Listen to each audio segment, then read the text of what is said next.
All right. So methods of social psychology. Okay. So when you say methods, no, we've already been through one unit of research methods. So basically, what we are doing is try to understand psychology in a more systematic and in a more structured manner. All right. So when we say methods, what we mean is that a procedure of gathering information. So just as the word method says, right? How do you do it? What is the method of solving this problem? That means what is the procedure of solving this problem? So what are the methods by which we can ascertain social psychology, understand social psychology, and experiment and research on it? All right. So that is the meaning of methods or methodology. Okay, now the point over here is, why do we need to research on social psychology? There are people everywhere on earth, and there are, like, everybody has their own way of doing things, right? And it's going to be like millions and billions of people doing different things in different ways. What is the need to actually, research something on this? It's basically because we as people, we would like to improve our lifestyles, improve our the way we function as a group, as a country, as the world in whole as well. So it is very important for us to understand people, so that we can cater to the needs of the people based on what they like, how everything is designed in their personal lives, for which they need a lot of data to understand and research on it. That is why we observe and develop, we collect data. uh, Right. So social psychology is the scientific study of the, please note the point, scientific study. That is, when you ever you went into that IGNO website, no, you'll notice that it is called School of Social Studies. It is not called scientific studies. And even in schools and colleges, do you remember those people who did commerce or arts will clearly remember how the people who do science are kept in a section higher than the commerce grads and the art grads. There is always this bias about, science being much better, or science being more superior than commerce or arts. That's basically because a lot of work goes into research and experiments and all those things, and that is why they are believed to be more superior. So now for social psychology to become a scientific science, right? So social psychology also wants a method, a way of becoming an empirical science in the sense, a science which is verifiable, which is something which people can rely on. So to become a scientific method, then we also have to make social psychology in such a way that you collect data and make it verifiable and make it measurable and make it research worthy. That is why social psychology's research methods came into place, wherein to give that status of empirical science to social psychology as well. All right. So what are the different ways, or what are the different things which we try to measure? First one is social thinking. Guys, I have included a few things here and there to give you a wholesome picture of social psychology research methods. So this you may not find in the textbook, but I thought it was relevant and makes a lot of content for you to write your uh, assignments as well. All right. So social thinking, social influence, and social relations, these are the three categories mainly on which social psychology study is conducted. When it says social thinking, it's about how we perceive ourselves and others. All right. And what we believe in, what are the things that we believe in, on different, and it depends on the various ways in which the environment, as usual, our nature versus nurture, all this is because the culture makes a lot of difference, the environment makes a lot of difference. So what do we believe in, and how our culture and nature contributed towards it, the judgments that we make, our attitude towards things. And then social influence is that is, social psychology is basically both sides of the coin, like, what is happening inside of us and what is happening outside of us, and then the connection between inside and outside. That is basically what we are talking about. So what is happening inside of us is social thinking, right? What is happening outside of us is social influence. That is the culture, the pressure to conform to certain standards or frameworks of the society, persuasion of people around us, and groups of people, group mentality, the safety you feel in a group, and the need to conform into the ideals of the group. All these are social influences. And social relations, prejudice, aggression, attraction, and intimacy, helping. All these are the ways we actually interact with the outside of our person, right? So social thinking is inside us, social influence is the outside environment, and social relations is the interaction between inside and the outside. And that is the crux of the scientific study of social psychology. All right. Okay, so three operations embraced by social psychology in order to achieve mature status as an empirical science. Okay, now what are the three? This is basic actually for any scientific study. This is three operations that is conducted to research, right? First one is careful collection of observation data. Now, when you talk about data for social psychology, we have no other choice but to observe. That is our main method of collection of data. Because like I said, there are many different types of people, different varieties of thought processes, individuals, attributes, behaviors. So we need to do an immense amount of observation to collect data, right? And it has to be very carefully collected so as to not to allow any kind of distortions or perceptions or assumptions to falter it. Then second part of it is making hypothesis and theories from observation. So when you say when we did our Praveen did his statistical methods, he did explain what theories and hypotheses are. So if you have a set of data and you make a theory out of that data, if you make a statement out of whatever you have learned from the data, it's called a theory. And a hypothesis is nothing but before you do an experiment, you make a statement or an assumption which would help us to disprove. If we falsify that statement, it automatically means the theory becomes true. It is developed to be disproved. Hypothesis is a statement or an assumption made before a research, just to ensure that if we falsify that hypothesis, automatically the theory which is in question becomes true. So that is the difference between theory and hypothesis. All right. And then the last part is the conduct tests to prove these hypotheses and theories predict future observations. That means, so if I make a theory and then I conduct an observation, I'm sorry, and I conduct a test, and then this test gives me some result. Now, based on this result, if I'm able to predict the future, then it means that, okay, based on the past data, and we are able to predict future, that means the past also should be true. Some concept like that. Like, for example, if we have the data that every June it rains in Bangalore, right? So then we conduct our research. We Just a second, please. I need to take this call. Just a second, please. Excuse me.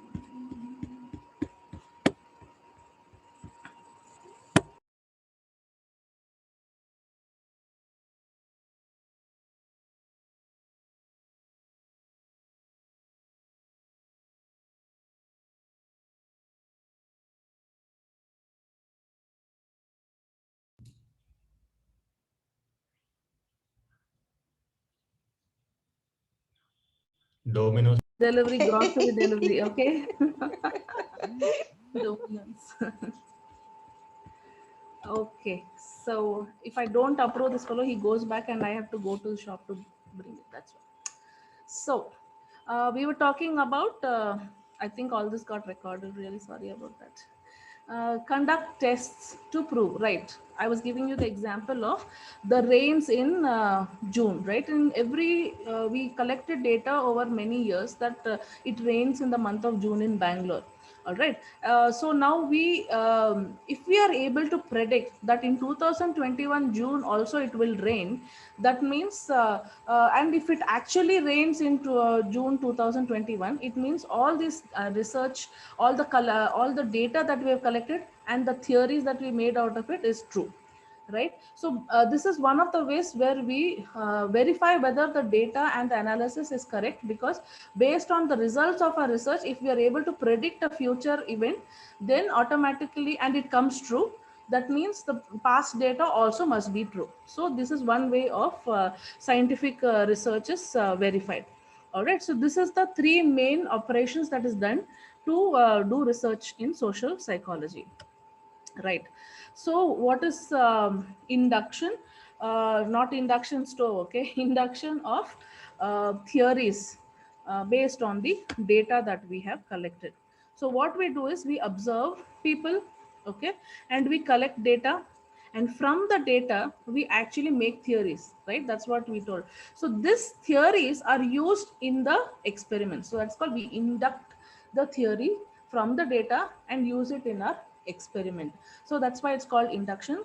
It's as simple as collecting data, spotting patterns, and developing theories which is further used in the research. Okay, for example, that if somebody says that people in Tamil Nadu, actually people in Tamil Nadu eat idlis. All right, so one second. Yes, could you please open the door? Thank you very much. So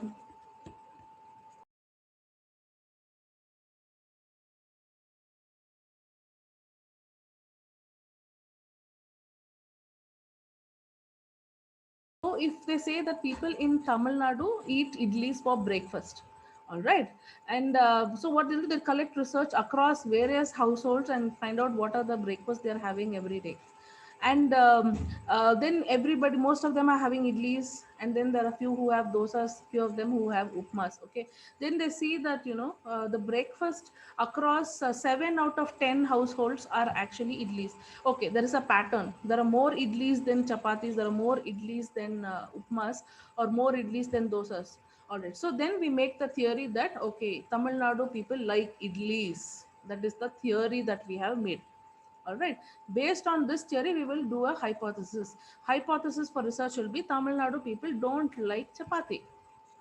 It's a hypothesis that we made, and then we will try to prove it wrong. Once it's proved wrong, automatically my theory becomes true. Yes, they don't like chapatis, they like idlis, something like that. That's a simple way of saying things, but not exactly like that. All right, so but remember that induction is nothing but collection of data, finding a pattern and making a statement, which is a theory, and this theory will become the basis of your research. Okay. um,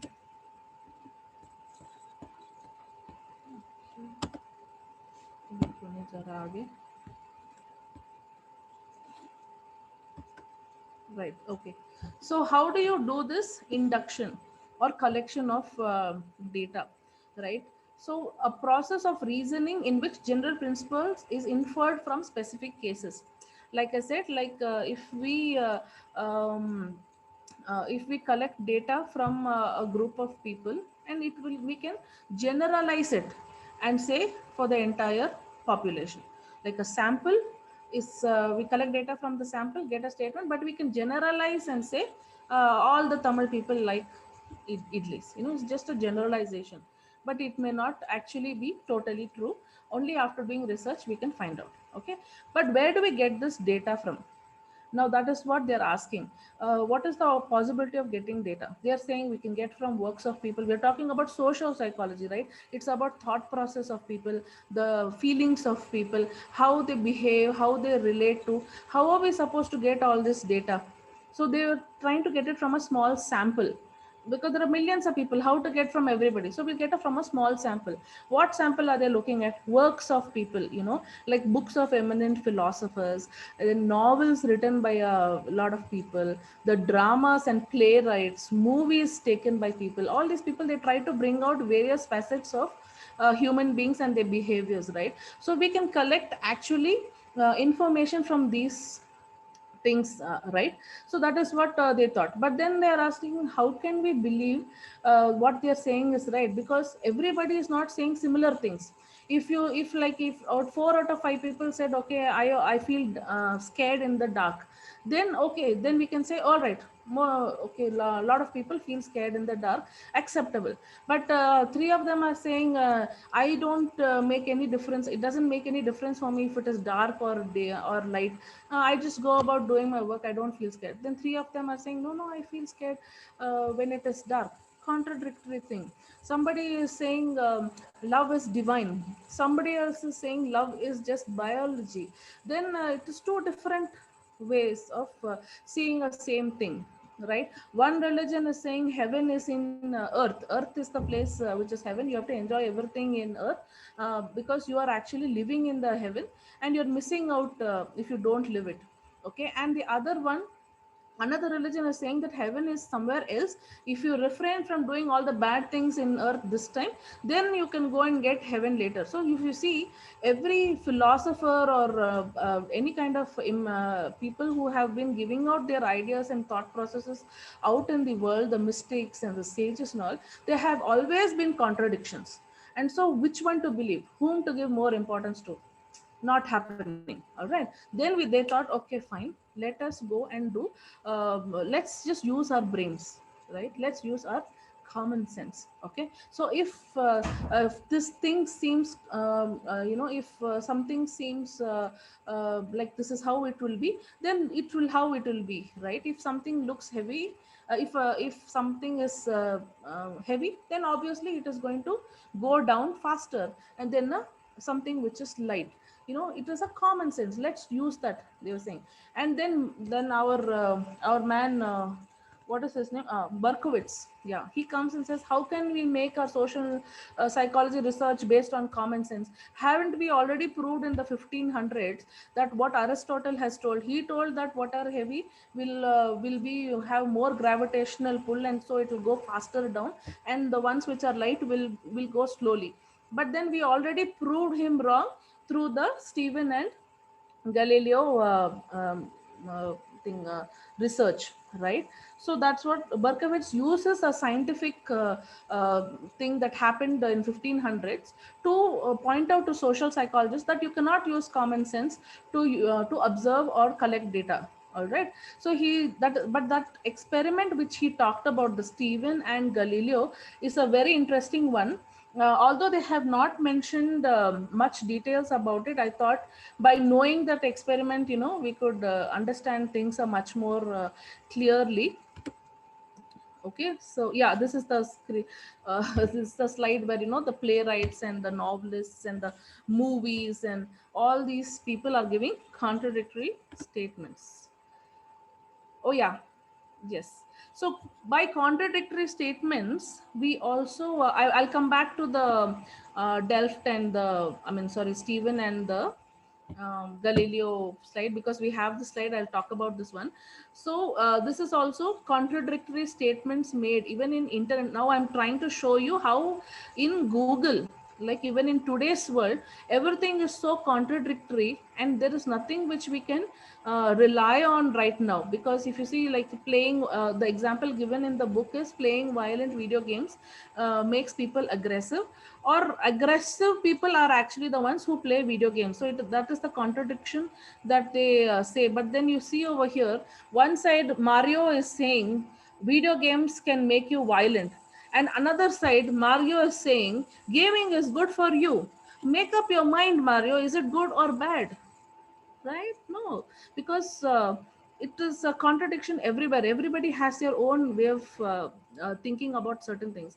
We've been told that in in certain eastern countries, Japan, Korea and all, the technology is so much that the people have secluded themselves, they become isolated, their eyesight is going bad, their social skills are going bad, and they've been gaming so much so that they have lost in touch with the real world. All right, but here they are, see, there is a list of 6 benefits of playing video games. I was so thrilled to see it. It says it helps you relax, it improves your eyesight, apparently. It says, and it says studies show, right, that is like a common statement nowadays, but then they say studies show that it improves your eyesight, and then says improves your social skills because you have a gaming community and you interact with them.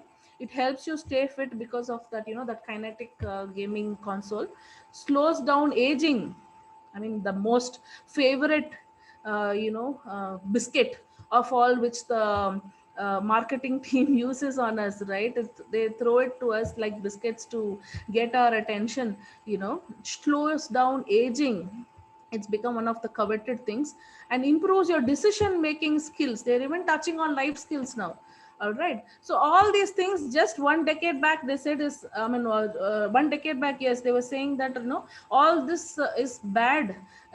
Video games are affecting all these things. Now they are saying video games are helping all these things, video games are making you smart. So if you see, even in today's scenario is quite relevant what they are talking about in social psychology book about getting data which is contradictory in nature from people, right? Yeah, so we were talking about common sense cannot be relied upon. So if you see here, there is one nice comical picture of Galileo throwing 2 size of balls from the Leaning Tower of Pisa. Okay, so I searched extensively for the actual proper picture of how Galileo did his experiment, but it was not there. But then I found this funny. Imagine dropping 2 balls on somebody's head to prove that, both of them, both of their head was broken at the same point of time.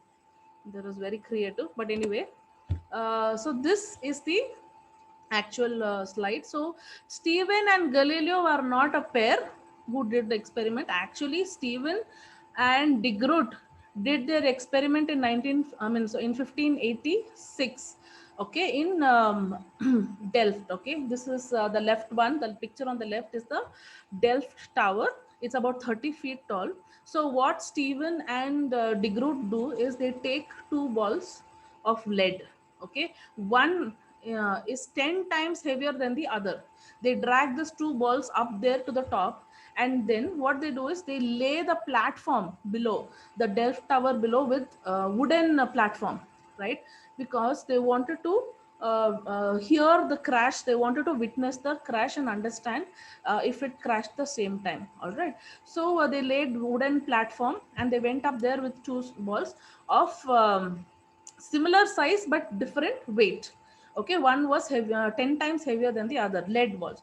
Then they go up there, and what they do is they throw the balls over from the Delft Tower, and it falls down on the wooden platform, and it crashes, and it falls uh, same time, right? Both are, one is 10 times heavier, still both the balls fall same time. So they say that, see, Aristotle was wrong. Common sense might say that what is heavier will fall faster, but then that is wrong. Common sense is not true. Actually, if you see, both the balls, whether it's light or heavy, have fallen in the same time. So they have proved it wrong. Now, excuse me, thankfully this is online and you don't have to cover up your face with mask because I coughed. Okay.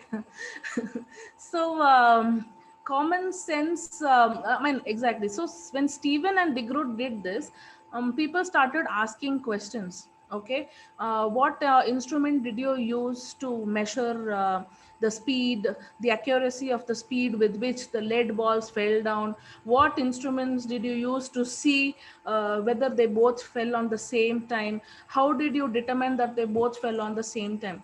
But actually, you see, Stephen and De Groot were too excited to think about all these things. They just went up there and did the experiment. When they threw it down there, they had wooden platforms so that they could hear the sound, so they relied on the audio of the sound, you know, that when it fell, that crash came, and there were no two different crashes, didn't happen, only one sound came, so that means both the balls fell together at the same time. And then there were people standing all around them who were actually witnessing this thing, so they said that yeah, it looked as though both the balls came down at the same time. But then people said, oh, how do we believe all these things? You have not done scientific measurement. You know, we all like a lot of proper standards and procedures and methodology and proper recording of a research, and then only we will accept whatever you have done. So lot of, not much credence was given to Simon, Stephen and De Groot. But we all like a good brand, don't we? So we all like, Galileo was famous guy, and when he did his experiment, all of them were very excited that he did this experiment, and he did it 3 years after, in 1589. Okay, some people say Galileo did not actually do the experiment, it was more of a thought experiment, in the sense that the thought process behind the experiment and the proving all happened in on paper, and then the proof on the paper was so good that they did not have to do the experiment in real, right? But some people argued that no, it was done in real. But nevertheless, the experiment is that what Galileo does is he takes similarly two balls, one is heavy and the other one is light, and he ties a string between both the balls. All right, that means both of balls cannot individually fall, right? So he goes up to the top of the tower, and he says that now I'm going to throw these two balls. Now you tell me this one thing, will because the lighter ball has that surface tension, is it going to slow down the heavier ball, or is the heavier ball, because it is heavy and it is going to fall down faster, is going to speeden up this lighter ball? Or is it that both of these balls weight will go together and fall down together on earth much faster than the heavier ball would have fallen? So whether will it, so both the science was proven that the surface tension is available, the gravity is also available. Both of them were proven methods. Now the problem contradiction over here is that will this lighter one pull the weighted one also to go slowly, or the weighted one will pull the lighter one and make it go faster? So there is a contradiction in this. So the hypothesis does not work. The contradiction means it is not a valid thing, right? That is why that is how they proved that common sense is wrong, that the ball, the heavier one will fall faster, is disproved because of this thought experiment done by Galileo. All right, although it was originally properly done by Simon Stephen.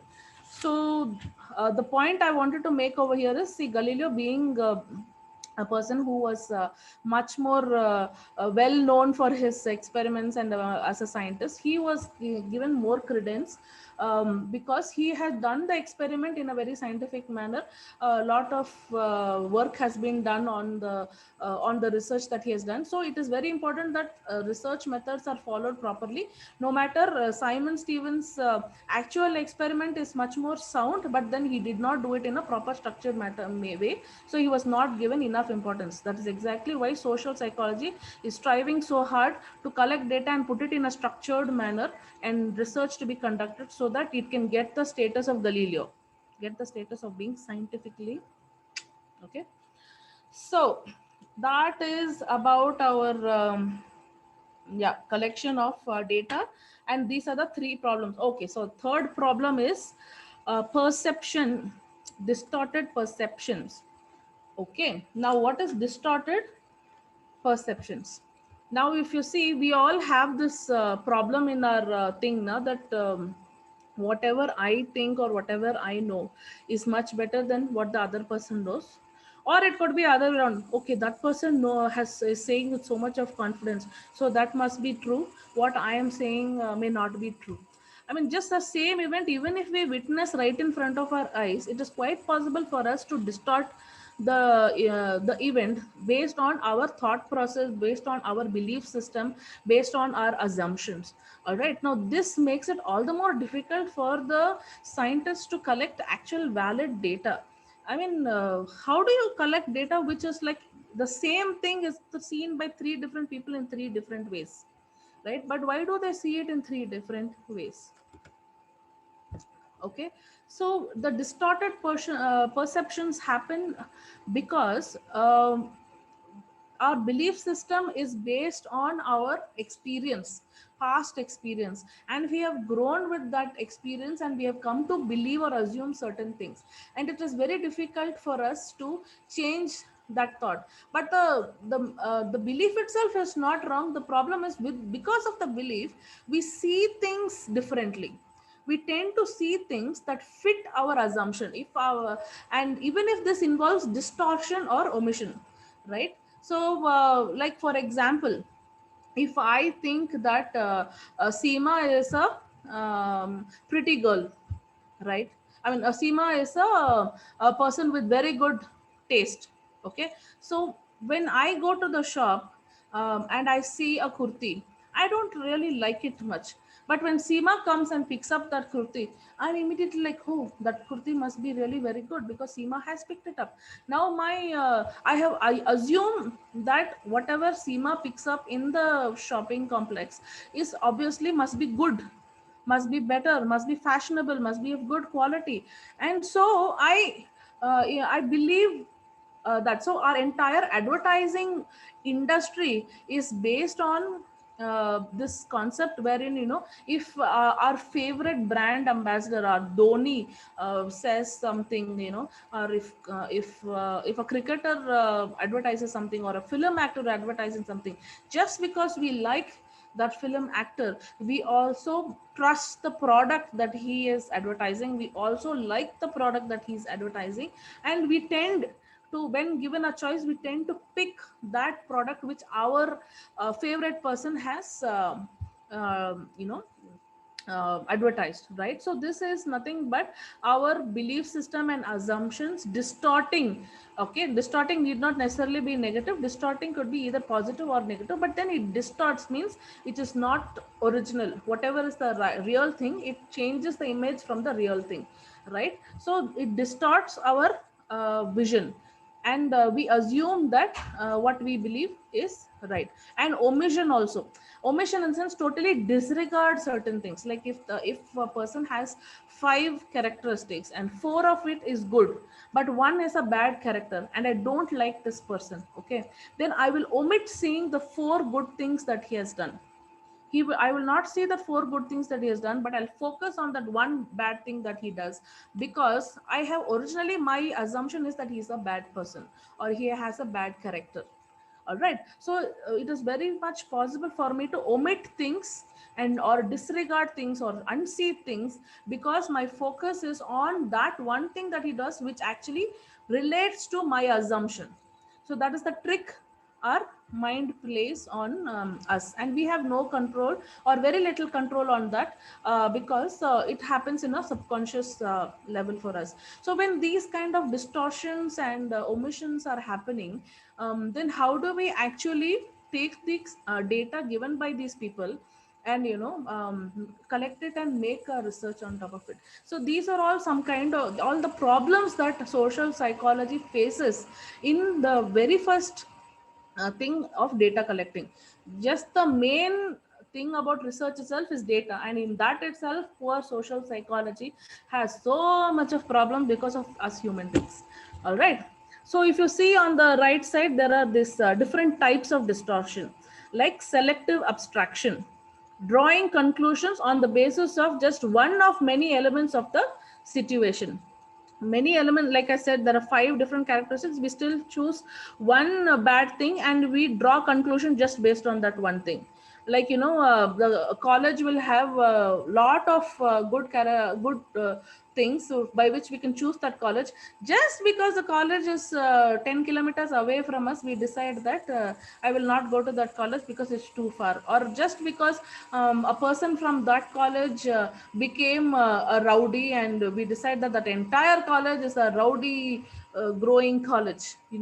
This is quite common when I don't know about quite common. I'm making an assumption here. I decided on colleges based on people, famous people that came out of that college, and I was very I sidelined many a good colleges just because I thought some famous person who came out of that college was turned out to be a bad person in the society. So I decided that that is not the college that I will go, because I want to be a very good girl, which I turned out to be, by the way. So next one is minimization, right? Use inadequate.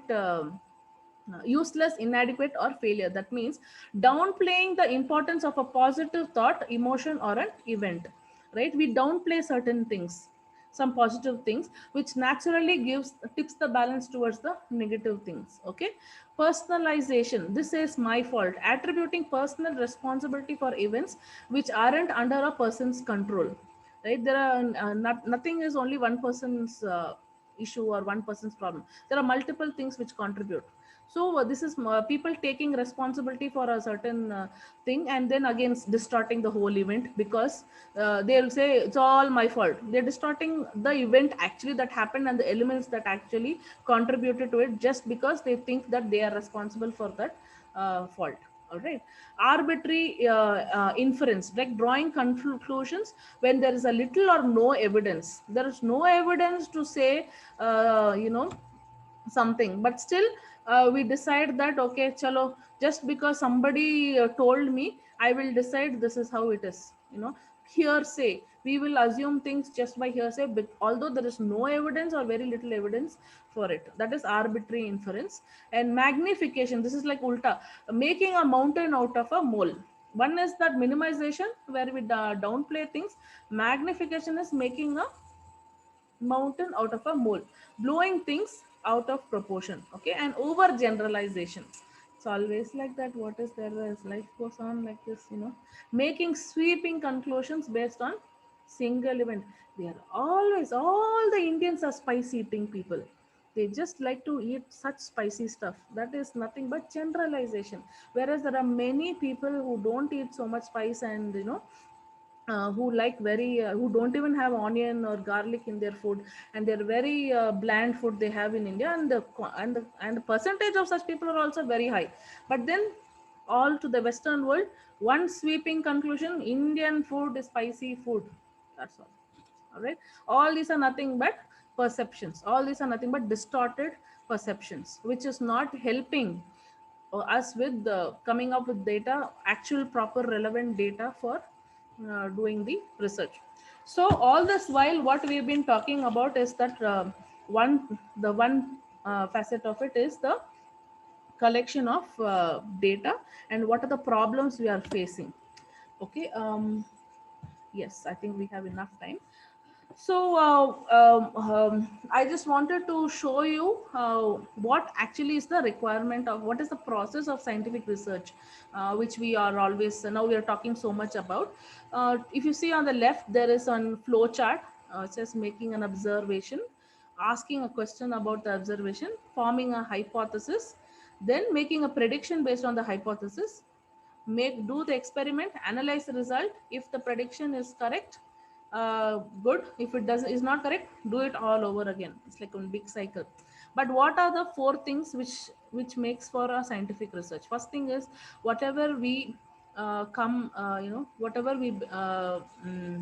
whatever we are researching on, it has to be verifiable, right?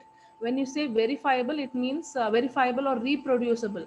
In the sense, if I do the research, I got this result, all right. But if tomorrow, if Prahash does the same experiment, he should also get the same result. Just if only I got and nobody else got that result, that means I'm not doing something right, or I'm cheating. All right. So that will not be the proper research. You cannot tell the world this is how it works based on a research which I did and nobody else got the same way, right? So it has to be verifiable. Then predictability, like I said, you based on our result, we should be able to predict the future. That means what research we did is good. Falsifiability, that is mostly with reference to hypothesis. We come up with hypothesis just to falsify it. Our theory is our main interest, okay? But then what we do is we come with a hypothesis statement which is against the theory, and we prove the hypothesis is wrong, which by default means our theory is right. Right? It is one twisted way of doing research, but actually it is more easier than actually doing the research this way around. Many of time we would do researches based on the hypothesis, which is total. We keep having a number of hypotheses, and we keep negating all those hypotheses, so which goes on to prove that, okay, with lot of evidence we have proved that the theory is right, like that. And fairness, okay, that is very important. Okay, when you collect data, you cannot collect data which is only relevant to which is going to give you the result which you want. Like if you got 100 people's data, and out of which 30 of them are not actually working towards the result which you want, you can't remove that data and show that 70% as 100%, and project that you got the result as you would want. Like, for example, when I was in 10th standard, I had three subjects, language, and three subjects, math, social, and science. All right. But then my one of my subject, in one language subject, I got very little marks, little in the sense around 60. And in my all other subjects, I got close to 80% mark. But just because I got one subject 60, my entire percentage for 10th standard looked very smaller than actually it is. So what the you know they did was, they excluded one subject, so that I averaged out around 70-75%, right? Which seems like a much better percentage, because all my subjects were in 80s and one subject was low in 57 or something. So it actually brought down my percentage to 60. So they excluded the subject to bring it back to 75. Although this is a very good thing for me, I felt very confident after that, because I had a 75% thing. But that is not exactly how we should do in research methods. If this is the total thing, that total thing has to be used for your research, and the result has to be given in a fair way. You cannot exclude things which don't work the way you like it. All right. So that is that. Although this flow chart looks so complicated over here, I found a different flow chart online. I thought that was much more easier to understand. See, easy, no? See, number one on the left side top. One guy is sitting and seeing the tree. What is it? Observation. Okay. Now, what this guy does, he asks a question. See, on his head, there is a question mark. So, he is, some thought has come, some question has come. So, what he does, number third is collect data. So, he collects data for research. Fourth, what he does, he makes a guess. What it's a good way of saying hypothesis. All right. He makes a guess about how it should be. And then what he does, he goes and experiments on it. Number 5 on the right side. And then in number 6, he analyzes the data through the experiment. Okay. And in the end conclusion. So whatever conclusion he gets, that's the end. This is actually the simplified way. I think I hope some child has come up with this slide, but I found it very interesting for us. So this is the simplified way of how exactly we are going about the research methods. Okay. Okay. Before I go to the next slide, do any of you have any doubts? Please ask me now. No, I'm good. All easy and understandable. Thank you. Welcome. All good. Okay. Yeah. Actually, having listened to it, I just wanted to add one thing. Yeah. So, actually, on the whole perception and the validity of whatever the data that we got, right? So, there is a subject called as epistemology. I don't know whether you ever came across that particular word. Generally, it is there in the philosophy. So, one who is reading the philosophy might have come across. So, it's a separate subject which talks about knowledge, basically what we should believe, what we should not believe, and what are the valid sources of knowledge, how to discard the error while we are collecting the knowledge. So it's a subject by itself, just on knowledge. So actually there are a lot of videos in YouTube which talks about epistemology, where perception is one of the sources of knowledge, and what can happen with the perception is also described in detail in terms of there are certain theories called as theory of erroneous perception, determinate perception, indeterminate perception. There are various various descriptions in and around. Probably people who are really interested to know about this in detail, probably they can view those particular videos. I can send few links, which goes into the details. But that would be great actually. The more we know, the better. Yeah, sure. I'll send it across in the group. So the epistemology is the term that they use. So if you search in YouTube, you will find a lot of philosophical videos which talks about epistemology. So anyway, I'll send few of them so that people can get the hang of it. Right. When you said epistemology, I'm going on thinking about some kind of medical procedure that's happening or something. It sounds No, like no, it is all about knowledge. yeah. It's Right. a So it's good, interesting. Can you just send link? We'll all look at it. Okay. sure, definitely. Yes. Okay. So, Really enjoying your presentation, Sunita. Very good. thank you. Really. So I think we are close to 9:50. We have 10 minutes. Can I do one more method? Yeah. Can I go to methods of analysis? Sure. Yes, please. Sorry, method of data collection. Let me finish data collection today.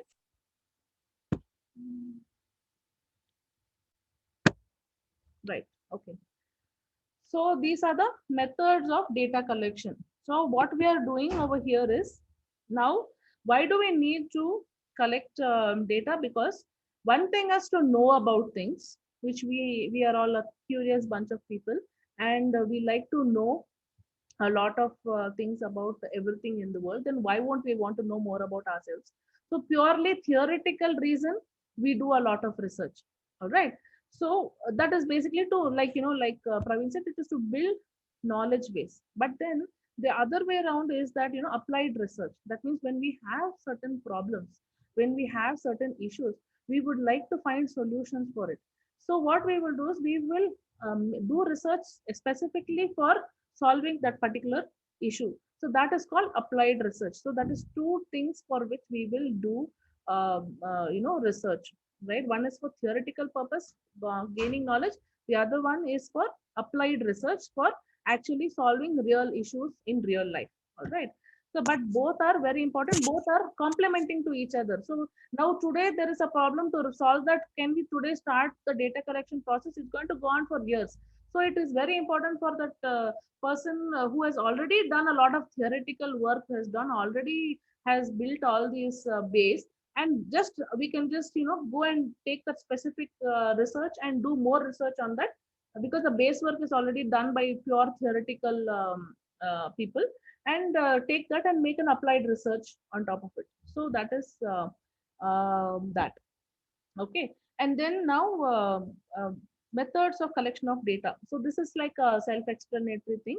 Observation, right? That is our most first thing. Second one is questionnaire, where when we give questionnaire to people, we say you can be anonymous, but you can please fill your real intentions or real thoughts. Like when you talk about research on sexuality and all those things, people are very rarely will people tell you the real way they feel or the way they what they prefer in all those areas. So questionnaire helps, anonymous questionnaire. So please don't put your name, nothing, just give original data, what you feel, what exactly you think. So that is questionnaire.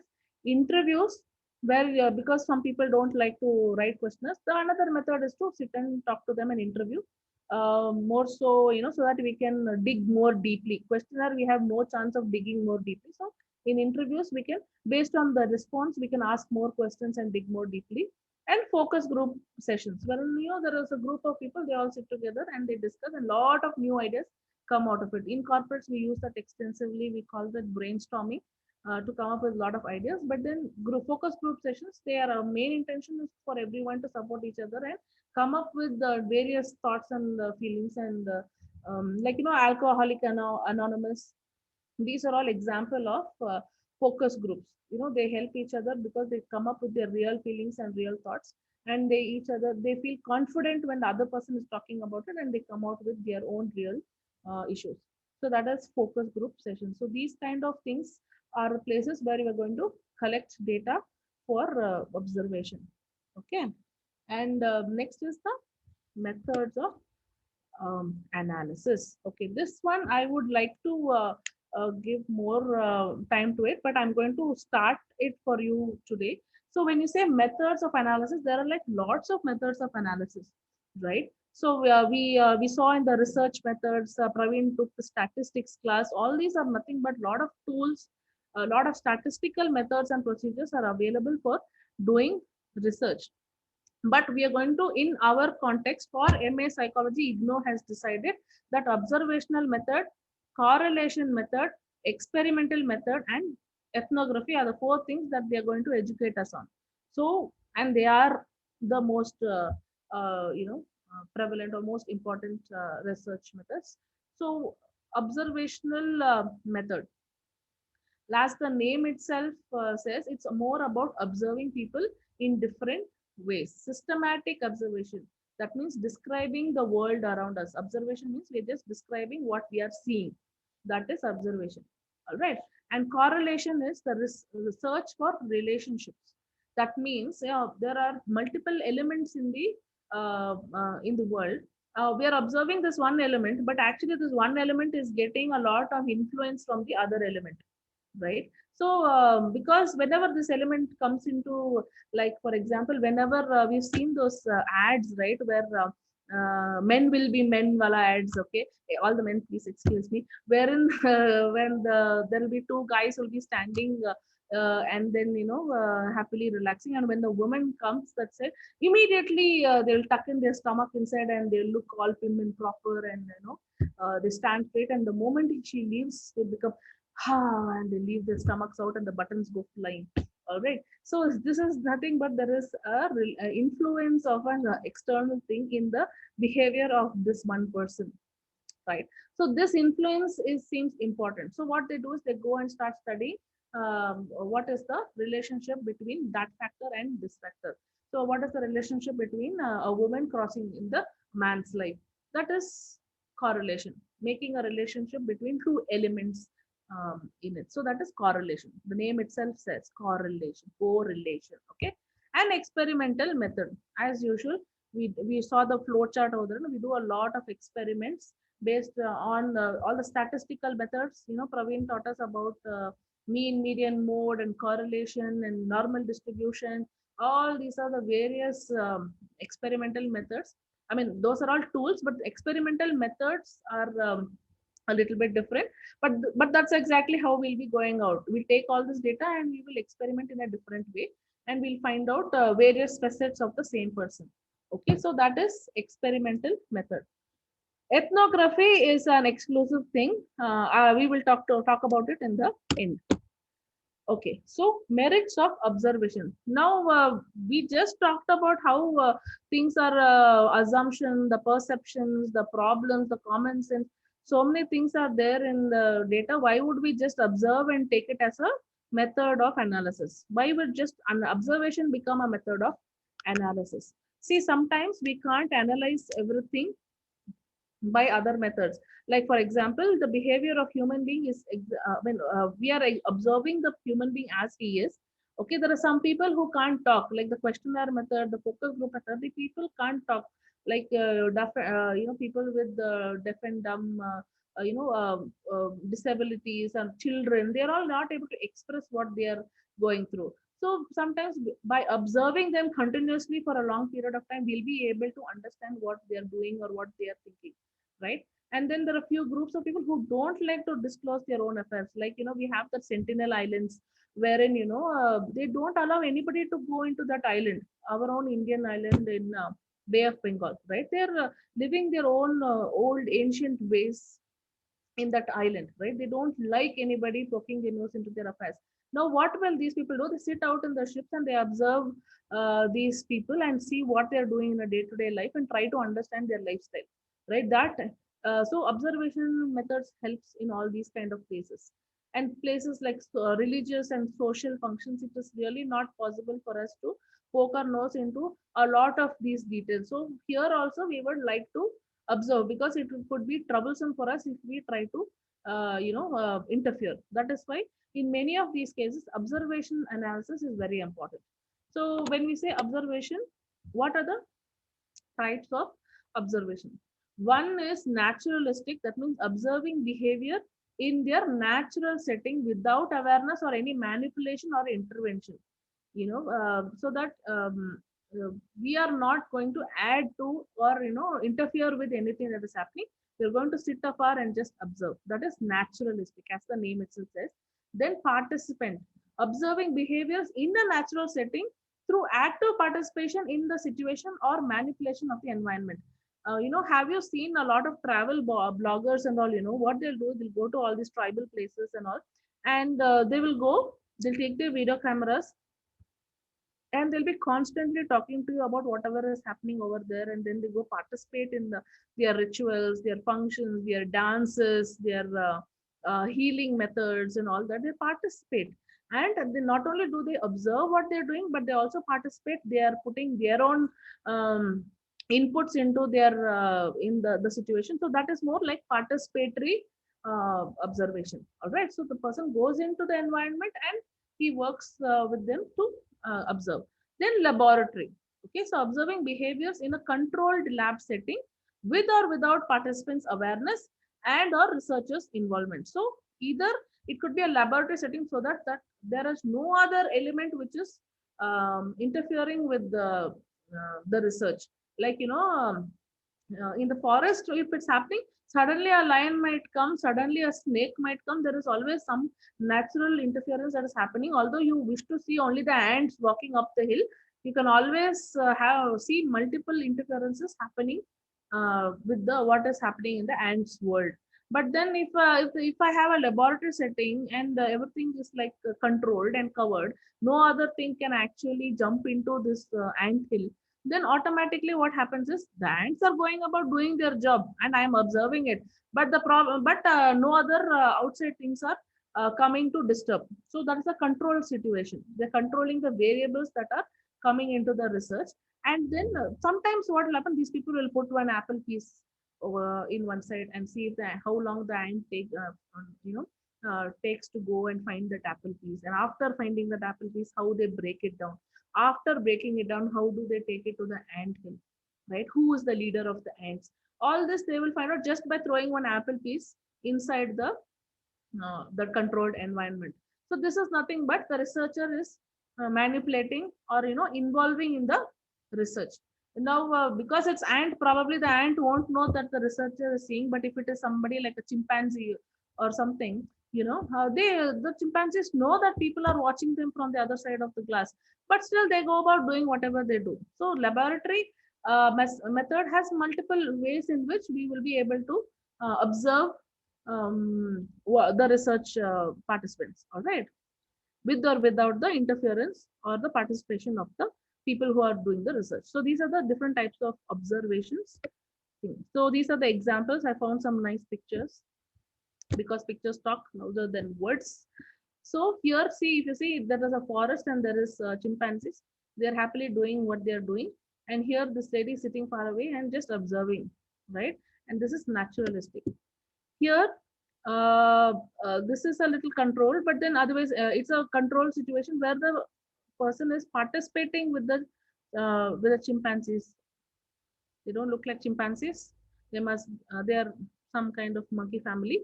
But anyway, so they're participating and manipulating the environment over here.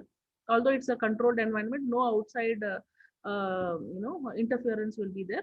So then they can research on various ways that whatever they want to learn from the chimpanzees.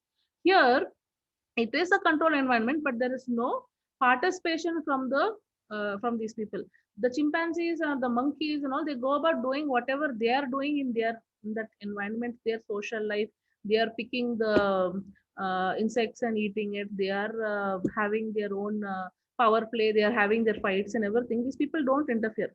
They just sit outside and they watch. So these are all the various ways we do observation and we learn the various habitats, behaviors. Their Kritika talked about attributes, the behaviors and all that. We'll observe like this and we will find out from them.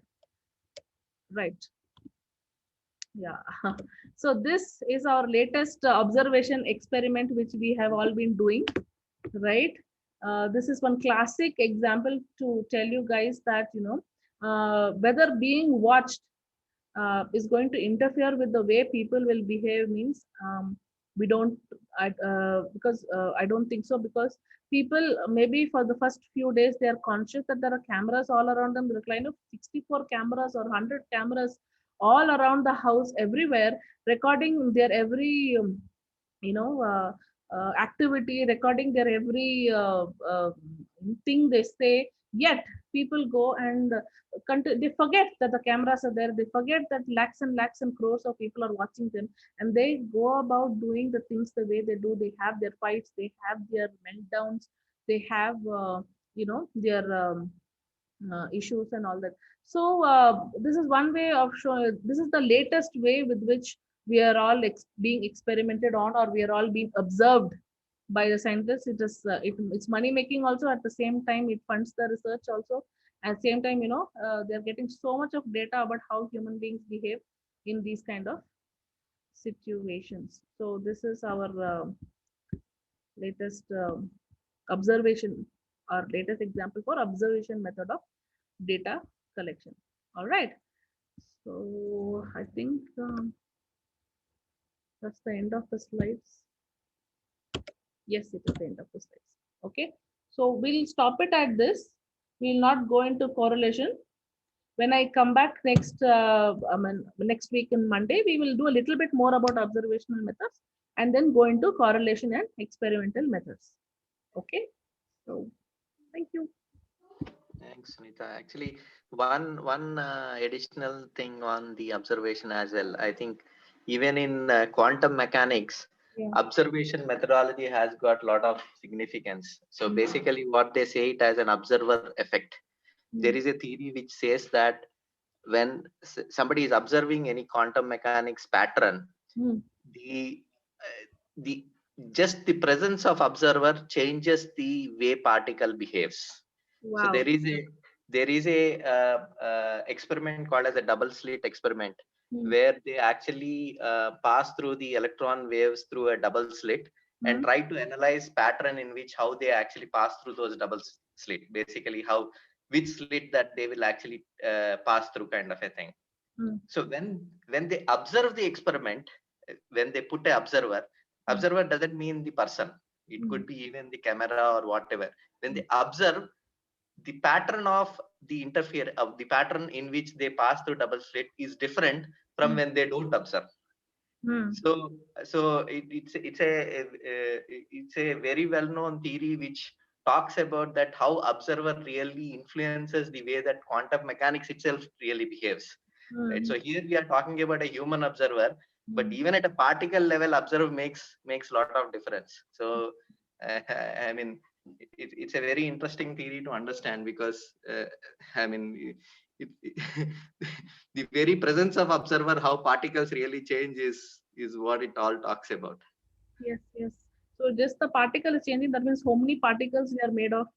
And, how much of changes will that result in our behavior and our thoughts and the way we present ourselves. It totally makes sense. So, but then we have to do what we have to do for the scientific community's bread and butter. So we will. But Sunita, I mean, there are different types of participation.